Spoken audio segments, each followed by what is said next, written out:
Halo everyone, kebutuhan pakan untuk hidup dan berproduksi pada ternak sangat penting adanya. Dan konsumsi merupakan istilah yang sangat familiar dalam dunia peternakan.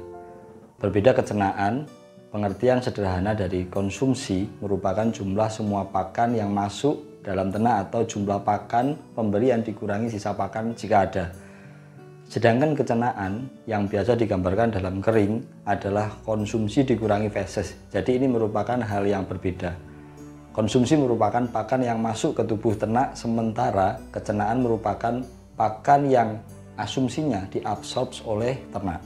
Meskipun berbeda pengertian, konsumsi dan kecernaan memiliki hubungan dalam produksi ternak. Misal dalam kaitannya dengan ADG atau Average Daily Gain atau pertumbuhan bobot harian. Semakin tinggi kecernaan pakan, maka potensi angka ADG akan tinggi. Semakin tinggi konsumsi, maka semakin tinggi angka ADG. Sehingga, memilih pakan dengan asumsi kecernaan dan konsumsi tinggi merupakan faktor utama usaha peternakan. Dalam usaha pengemukan ruminansia sapi misalnya, konsumsi merupakan laporan wajib harian yang harus diamati dan dievaluasi mendetail. Pada sapi impor, kurva yang diharapkan dari hari ke-7 sampai hari ke-30 konsumsi pakan naik drastis. Sampai pada hari ke-60 sudah menjadi kewajaran jika relatif melandai dan berangsur-angsur menurun mulai di hari 90 sampai 120. Berbeda dengan sapi lokal, pergantian pakan penggemukan relatif lebih lama adaptasinya, sehingga perubahan ration antara konsentrat dan hijauan dilakukan selambat mungkin agar tidak mengganggu kesehatan ternak. Maka berdampak konsumsi rata-rata per hari pun akan pelan meningkat. Pada umumnya dari hari kedua sampai hari ke-7 merupakan tahap pembelajaran pakan.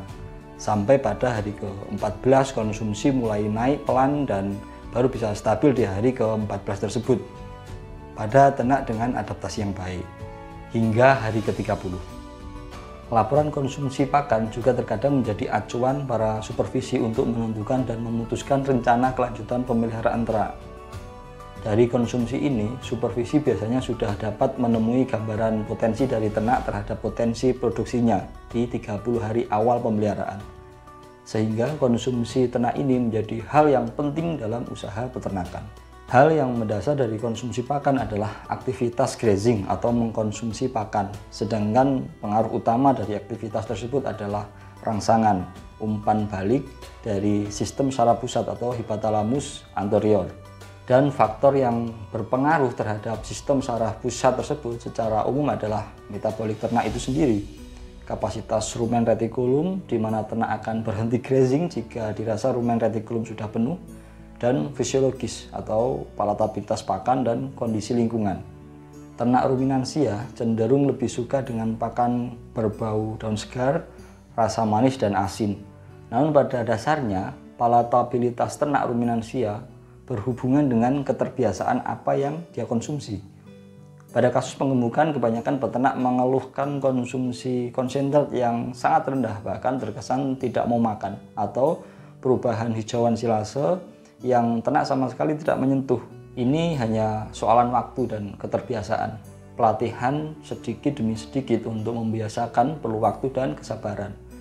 Di sisi lain, peternak dikejar waktu terhadap ADG. Karena semakin lama adaptasinya, maka semakin tinggi pengurang dari rataan pertambahan bobot per hari. Sehingga perlunya perencanaan jangka panjang, model manajemen sejak awal agar tidak ada perubahan yang signifikan terhadap jenis atau karakter bahan pakan yang akan diberikan. Kondisi lingkungan ternak berkaitan erat dengan perencanaan awal penentuan tempat pembangunan kandang. Bagaimana suhu rata-rata dan kualitas udaranya. Karena sapi lokal cenderung lebih mudah adaptasinya terhadap suhu rendah daripada tempat bersuhu tinggi, kaitannya dengan sekaman panas. Suhu optimum penggemukan sapi lokal berkisar 21 derajat sampai 26 derajat Celcius.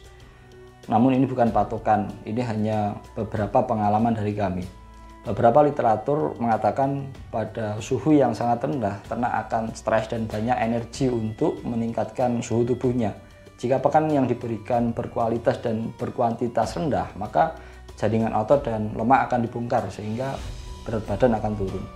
Begitupun jika suhu terlalu panas, maka ternak akan mudah stres, konsumsi rendah dan membutuhkan energi tinggi untuk melepaskan panas dengan meningkatkan respirasinya, sehingga bobot badan akan turun. Faktor lain konsumsi pakan adalah kapasitas rumen dan retikulum. Jika kapasitas rumen dan retikulum semakin penuh, maka konsumsi ternak juga akan relatif menurun. Kapasitas ini berkaitan erat dengan laju kecepatan pakan meninggalkan rumen dan retikulum. Sedangkan laju kecepatan ini dipengaruhi oleh ukuran pakan yang besar lajunya akan lambat. Kemudian degradasi pakan, semakin lambat degradasi pakan maka semakin lama pakan berada di rumen retikulum. Misal ternak dengan pakan jerami maka relatif mempunyai kebutuhan jumlah pakan yang sedikit dan konsumsi rendah karena bahan kering dari jerami sangat tinggi dan kandungan lignin atau serat kasar juga tinggi sehingga membutuhkan waktu degradasi yang lama. Faktor selanjutnya terdapat pada ternaknya itu sendiri. Misalnya genetik di mana sapi dengan genetik dominan Bos indicus cenderung lebih rendah konsumsi daripada jenis Bos taurus. Selanjutnya umur ternak, status kesehatan ternak, stadia fisiologis, dan bobot ternak. Nah, untuk pengaruh konsumsi terhadap bobot badan nanti di video selanjutnya kita akan bahas lebih detail dalam pembahasan mengenai penentuan rencana pakan karena akan menyertakan hitungan-hitungan praktis sehingga bisa lebih aplikatif pembahasannya. Secara garis besar demikian pembahasan singkat mengenai konsumsi ternak khususnya ruminansia. Materi ini sebenarnya hanya sedikit dari banyak faktor yang sebenarnya terjadi.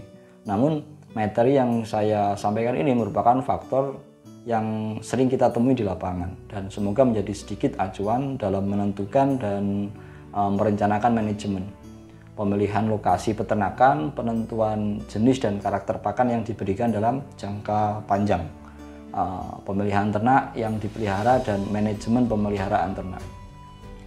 Sehingga dengan pemilihan-pemilihan yang benar tadi, maka diharapkan hasilnya pun semoga memuaskan. Oke, demikian dari saya. Ada kurang dan salahnya mohon maaf. See you next time.